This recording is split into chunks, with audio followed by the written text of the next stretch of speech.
নমস্কাৰ, শুভ সন্ধিয়া।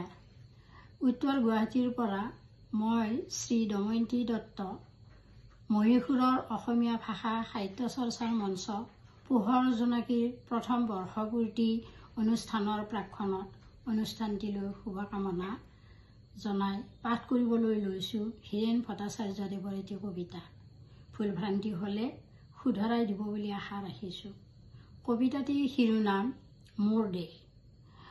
মোৰ প্ৰাণৰো প্ৰাণৰ, মোৰ গানৰো গানৰ মোৰ দেশ। মোৰ প্ৰতিটো কামে, মোৰ প্ৰতিটো চিন্তাই এই দেশৰ বুকুত ৰচে শইচ সোণোৱালী ভৱিষ্যতৰ সপোন। মোৰ জীৱনৰ আহে আহে, মোৰ যৌৱনৰ কোহে কোহে সেই সপোনৰ কলৰৱ। দেশে দেশে দেশ আছে, এনে বহু দেশৰ অৰঙে দৰঙে মই ঘূৰিছোঁ। বহু বন্ধুৰ সতে হাতে হাত ধৰি ফুৰিছোঁ। কেতিয়াবা সাগৰ পাৰত, কেতিয়াবা খেজুৰ তলত, নতুবা পাহাৰ তলিত খন্তেক জিৰাইছোঁ। বন্ধুৰ সতে প্ৰাণ খুলি প্ৰাণৰ কথা পাতিছোঁ। তাৰ পিছত আকৌ আৰম্ভ কৰিছোঁ নতুন যাত্ৰা। এনে বহু যাত্ৰাৰ শেষ মোৰ দেশ, যাৰ বুকুৰুমে মোক দিছে ভাল পোৱাৰ আনন্দ, যৌৱনৰ প্ৰাচুৰ্য, জীৱনৰ নতুন অৰ্থ। এই দেশৰ প্ৰতিটো পুৱাই মোলৈ লুকাই আনে ঐশ্বৰ্যৰ বিপুল সম্ভাৰ। প্ৰতিটো সন্ধিয়াই বৈ আনে স্নিগ্ধ ফুলৰ সবাহ। প্ৰতিটো ঋতুৱে মোক দি যায় জীৱনৰ আশীৰ্বাদ।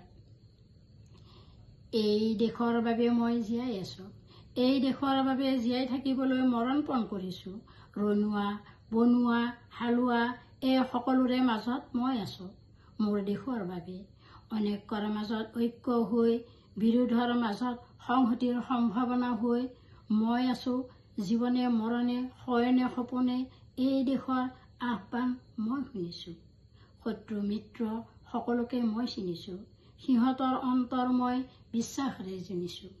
শান্তিৰ চৰাইজুৰিক আজলি ভৰাই মই দিছোঁ ভঁৰালৰ এমুঠি ধান, পৰাণৰ একোটি গান।